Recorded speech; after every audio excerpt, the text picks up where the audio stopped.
Today's topic is control your breath, control your life.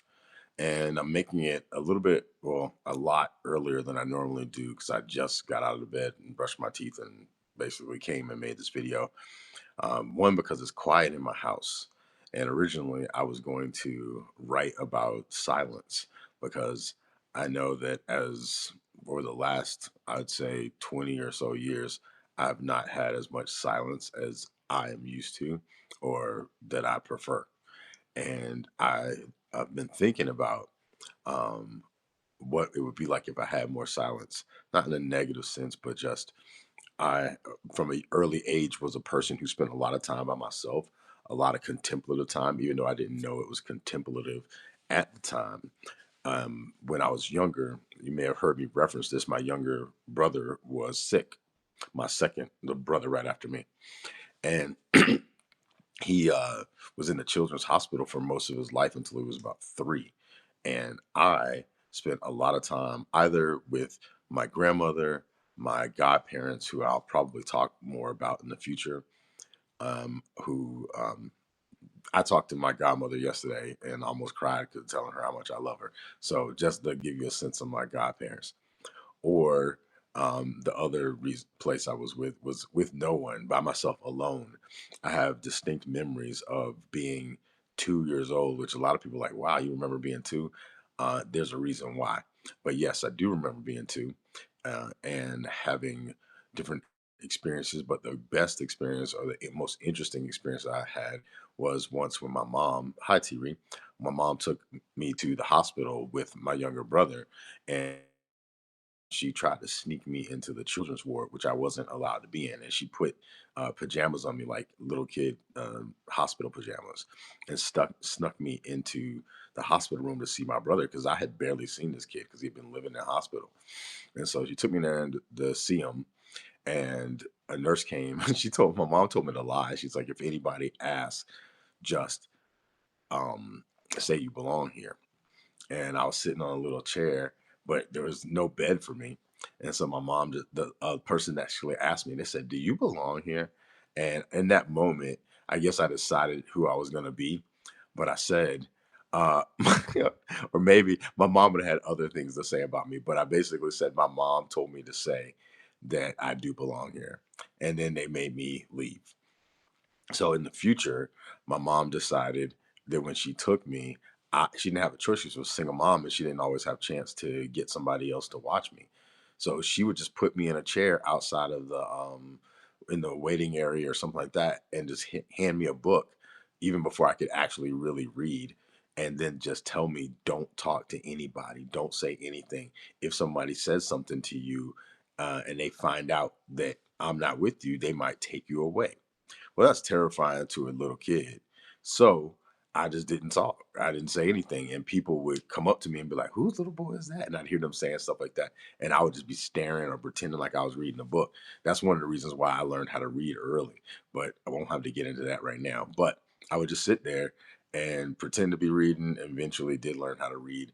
And I spent so much time in silence that I got used to my own company and really started to dig my own company because I didn't have all these external thoughts telling me this and telling me that, yada, yada, yada, and not taking my breath away, which leads me to this subject because I realized that when I was just by myself, I just breathed a certain way.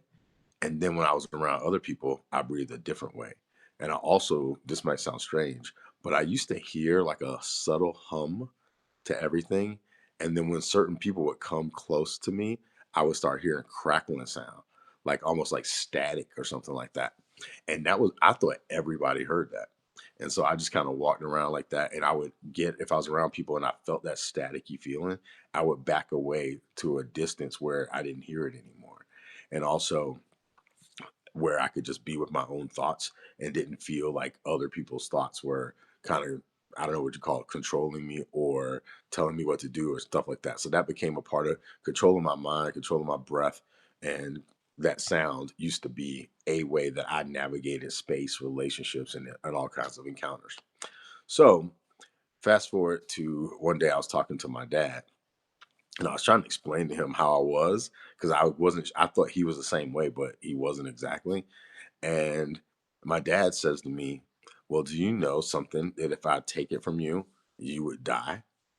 And then I started trying to guess like relationships, but inside of myself, I kept thinking, "Nah, that's not going to kill me. That's not going to kill me." Like, oh, if you take your mom, your grandma, and there was nothing I was really attached to materially.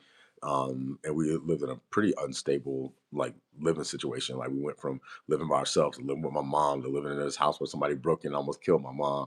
And I was always moving around from person to person because I was with a single mom. So I had really actually cultivated a non-attachment, but didn't know that that's what it was because there was just no point in getting attached to anything. And so I couldn't think of what someone could take from me that would kill me. And then my dad revealed to me that it was my breath. He said, if I take your breath, then that's it.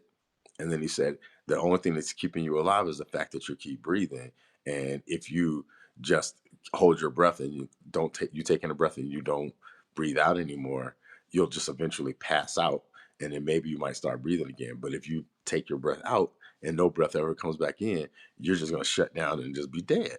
And I was just like, wow, that's crazy. And then from that on, moment on, I started to be very mindful about the breath.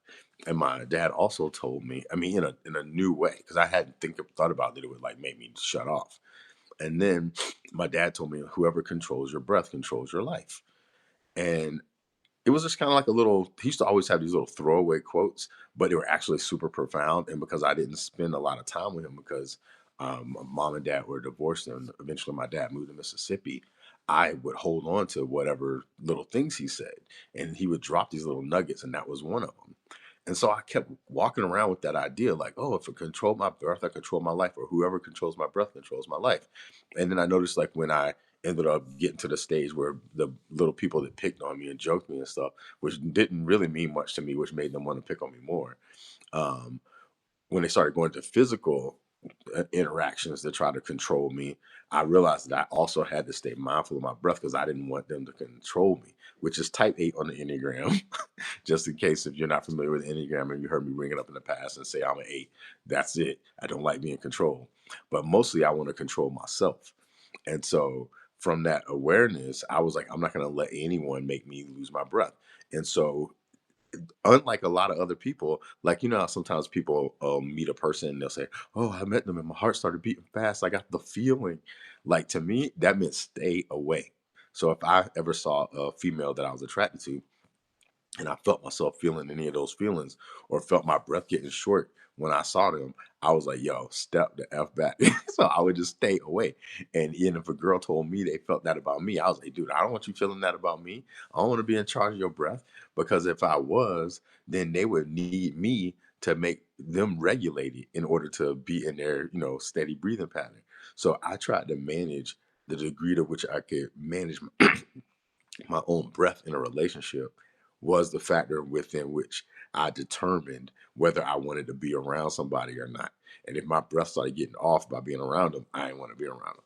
So that was the thing that I'll go so far as to say I've mastered it in terms of how I navigate time and space. But I kind of just was cool with that, but it didn't really translate to other people because I eventually realized, and this is like, I'm trying to say this in the most understanding way because I'm trying to become increasingly less judgmental on how people engage life. I'm not engaged judgmental about like how people live their lives, which is different, but I do have an engagement or a judgment, or historically, as I mentioned in the past, on certain like survival instincts. And when people try to do certain things to survive, it counteracts with my survival instinct, which is to fight injustice, yada, yada, yada. So I basically never wanted to be a contributor to anyone feeling this feeling of losing their breath because I felt like that would put them in their survival instincts. Because when you can't breathe, your survival instincts kick in, and then you see like an attack. So then I noticed that sometimes, as my friend Carlton said, opposites attract and then they attack. And that's basically what I witnessed is that like if I got in a relationship of some sort with somebody and to them they felt like I made their breath fluctuate and move and stuff like that, then they needed me to regulate them. And if they needed me to regulate them, I was also something that they were attracted to, but something they were also attacked. And they would think Like if I talk to somebody else, and I don't even mean in the flirtatious hooking up kind of way, because I didn't want to be like that, because that's how my dad was. I but if they would get jealous or whatever the case may be, and they start losing their breath, I was like, dude, get yourself together, man. I ain't trying to be, in charge of your feelings. And that made them feel like I didn't love them, and eventually they would depart. But in my mind, I was loving them because I was trying to teach them, yo, control your breath, control your life. If you feel this way around me, you need to take a space away from me until you can regulate, and then we can be in some kind of harmonious relationship together. I realize now no one gives up about that. They don't.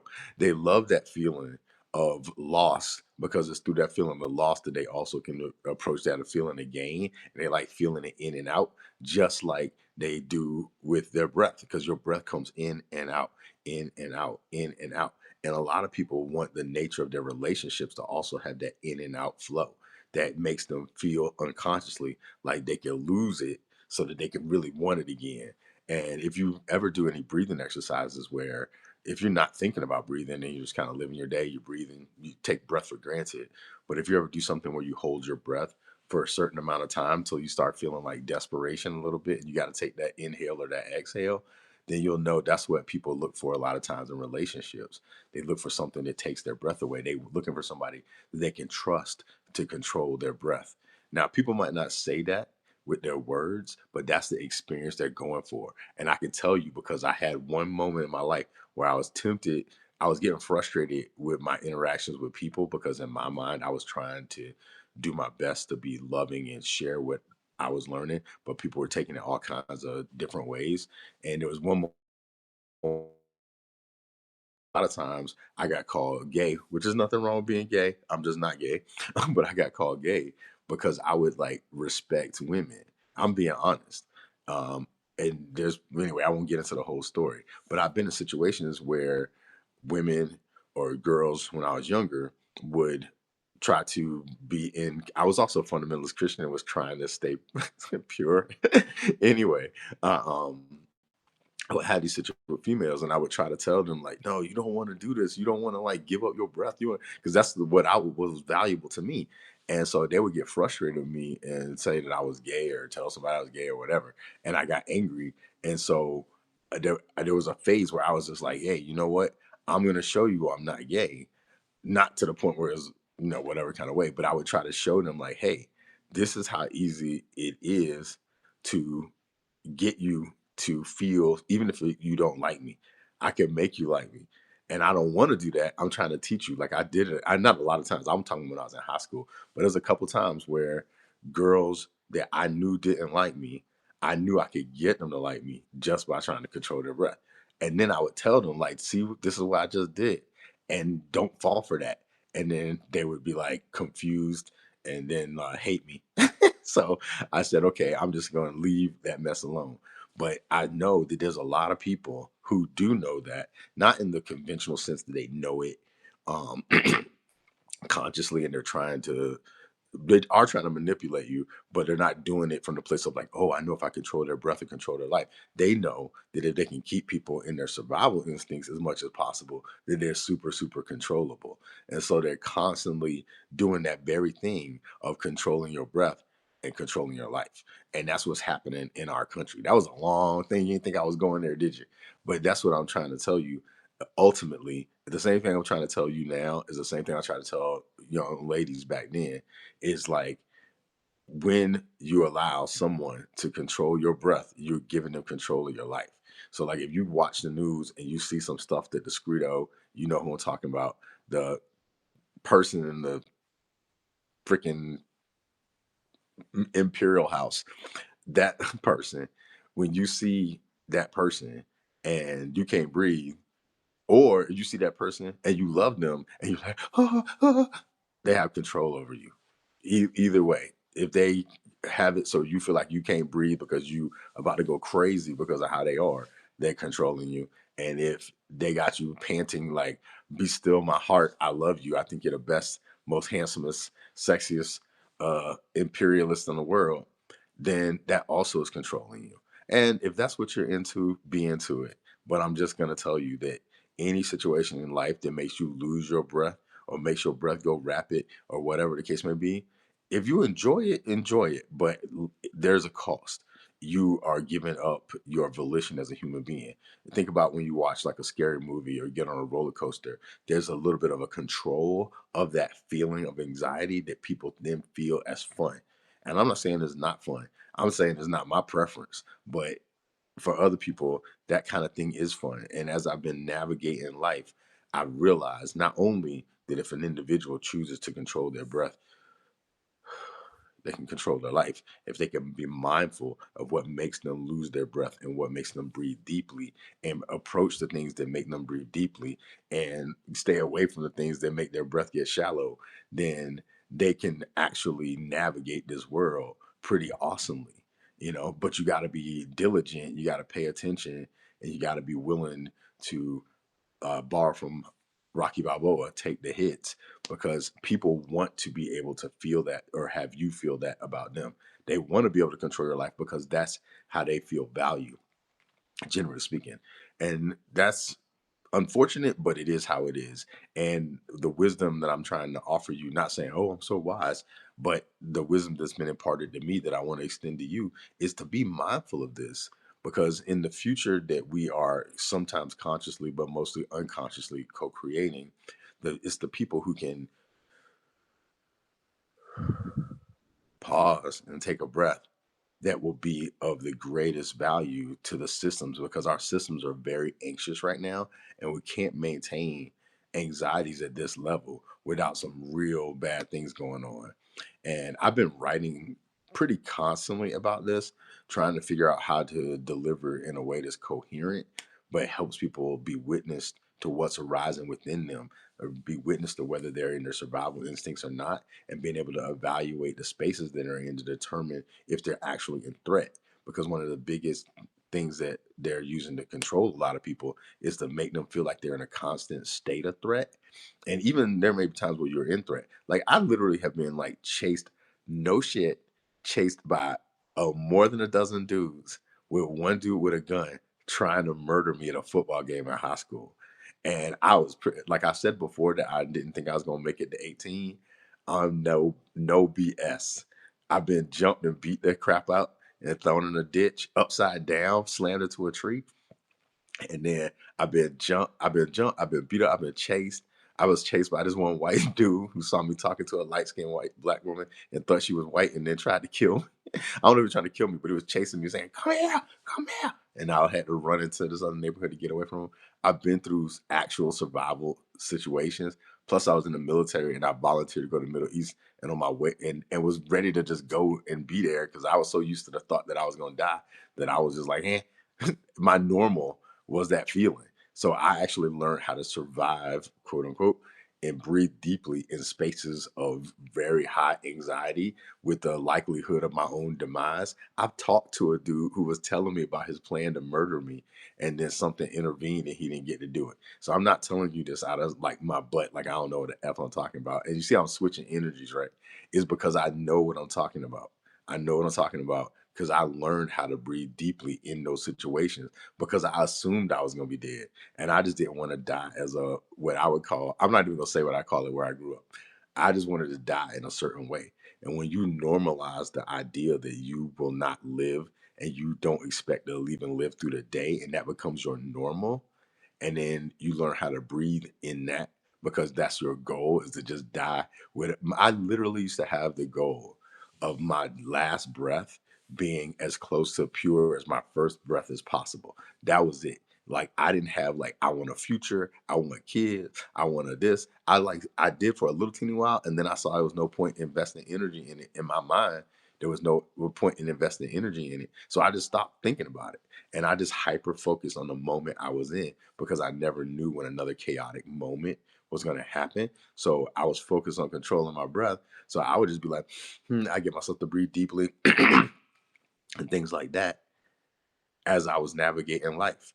And I didn't know I was doing cultivating anything spiritual, anything like that. I just was not trying to die as an embarrassment, not die with my back bent, not die being like, "Ugh." Everything about how I used to live my life for almost 3 decades was about how I was gonna die with conscious being as conscious as possible. That was my whole goal.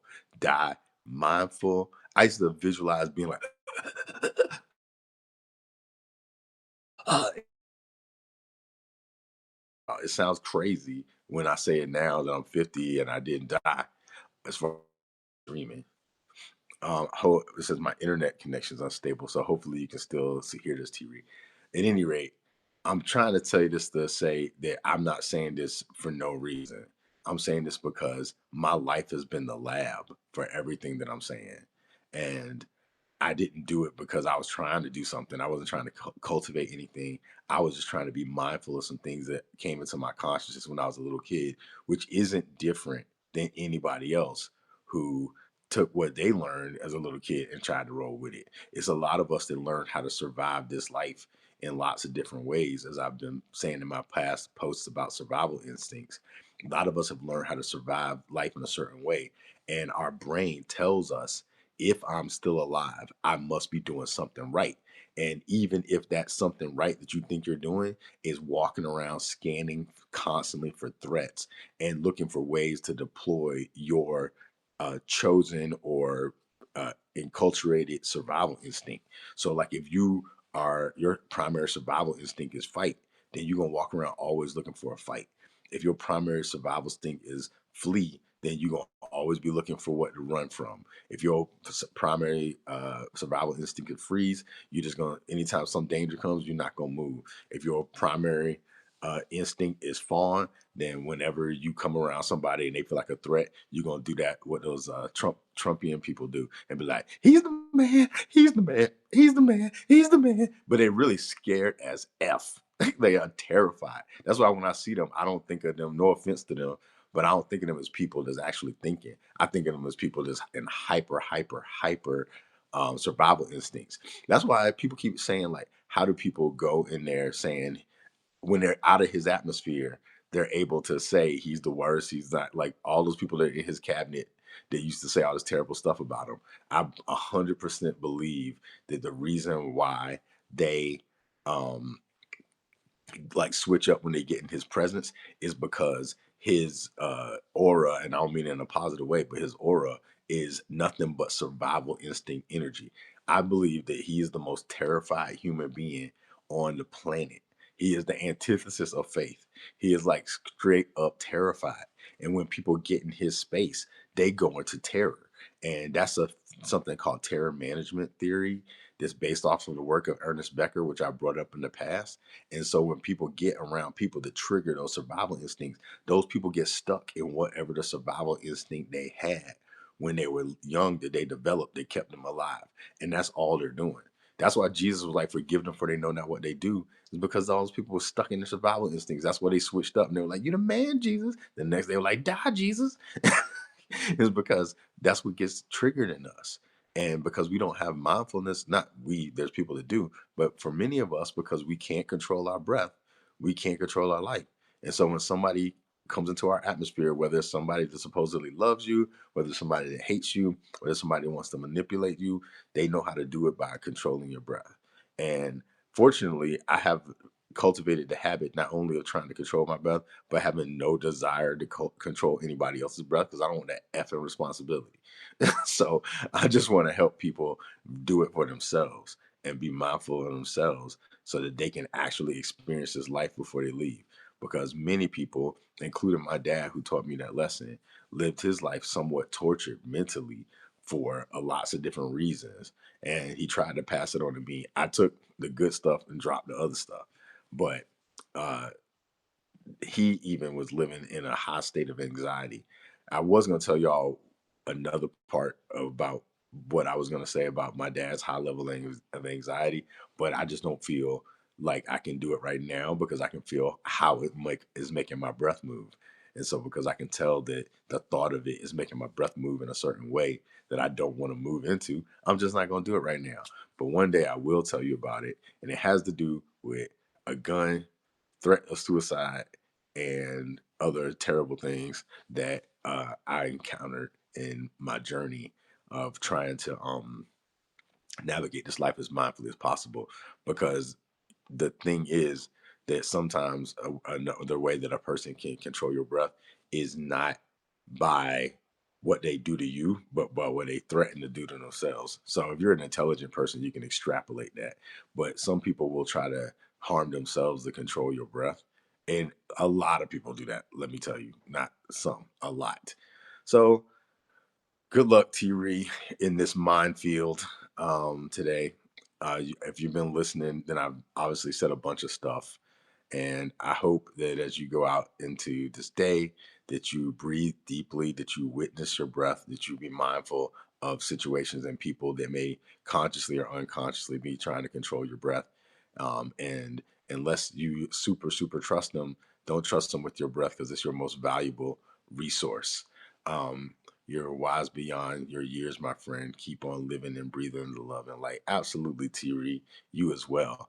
Actually, let me say one last thing now that we've said this. It's made me think about something. Um, when we're in relationships, romantic relationships, our society has a bias for the belief that you're supposed to be with somebody that you feel like you can't live without. And that's stupid. So I just want to say that the hallmark, all these things in these movies, romantic movies, when you feel like you can't live without a person, then you're not actually living with that person because that person has control over your life. And there's instances where you trust people with your life, but you don't want to be in a situation, even though television and everything on the world of America and all and the Western world lies to you and makes you want to feel that way with some Romeo and Juliet type s. Honestly, I'm telling you that is not healthy. It's normalized, but it's not healthy. If you're in a relationship you feel like if you aren't with the other sin, then one of y'all has to die. I can tell you firsthand, as my brother got murdered by his partner, and my ex sister in law got murdered by her partner, and my ex brother in law murdered his partner. I'm telling you that this insanity of you can't live without a person is exactly what I just called it. It's insanity. And we have been tricked into believing that that should be normalized when in fact you can be with somebody and maybe you might get an accelerated heartbreak beat and a little bit of a shallow breath for a little bit of excitement like a roller coaster, but there's a lot different between a roller coaster and an effing war zone. And a lot of people choose the war zone because they think that the deeper that they feel that their relationship's a life or death situation, the deeper and more depth and more loving the relationship is. And I don't know how many people are going to see this video, but what I will tell you is that is a particular kind of insanity that I do not wish on anybody. And for the most part, I have avoided that feeling. I've experienced it, and then it proved itself to be exactly what I thought. And I was like, oh, shoot. Because everybody kept telling me, you don't know, Pedro, you should give it a shot. I should not got a situation with a person who was also gave me control of their breath and I didn't want it. And I tried to get them to control their own breath and they tried to take out both of our breaths. So again, something I know at depth. I'm not saying it just for no reason. And I'm saying it mostly now. A lot of it I haven't really shared publicly. I tried for a long time and no one was very interested in what I was saying. So I stopped saying it, even though I did sneak it into a book I wrote. But got to manage my breath because I started going into the vibrations of the person trying to kill us. All right. So, see how you do it? At any rate, um, be mindful of that because almost all of our society is based on that illusion. And when you start trying to not participate in that illusion, people start thinking something's wrong with you. Like, what? No, why you don't want to be controlled? You don't want me to control you. Let me control you. Let me control your feelings and emotions. And all of the partners I've been with to some degree have told me that, like, because I stay calm, they felt like I didn't care. They were like saying all kinds of crazy stuff. And I'm like, I hear you. I understand your need to express yourself that way. They're like, that's it. I'm finding some other dude that's got problems that I can fix. Peace. I got problems, but they can't fix them. That's my own problem, my own thing to fix. At any rate, this is lengthy as usual, but I hopefully folks who listen to it or watch it will agree with T Reed that there's some wisdom here. And I have to say that it's not wisdom that I kind of like just got on my own or even wisdom that I wanted. A lot of it was learned the hard way and surviving by some kind of grace and studying and paying attention and praying and meditating and stuff like that. It's stuff that's accessible to anyone. And all of us on some level know it, but when we get triggered into our survival instincts, we forget it. So when you breathe deeply, you remember who you are as well. So thank you. Great advice about breath today. Much thanks for the reminder. Yeah, thanks for receiving it, because the more people that can be mindful of this, the more awesome things we can create and experiences we can have. And if you want a little excitement, go to the movies. That's what we pay actors for. We pay them millions of dollars to have experiences that we'll never have, and tend to put themselves in situations that make us feel like we're gonna die temporarily. And then the movie screen uh, lightens up, and you get to go home, but you get to feel all those feelings. That's what we pay people for. Those kinds of folks to do that stuff, so that we can vicariously have a thrill of death and threats and all the things that we get freaked out about, and we just pay other people to act it out so we can feel the feeling internally. And that's why we get so invested in narratives and stories and movies and other people's lives, because of the vicarious feeling of approaching death and danger without actually dying. Or if it does happen, it's pretend. Or if it happens in real life, it happens to somebody else. So we pay them for that. At any rate, friends, thanks for listening. And I hope that you have a full of breath day.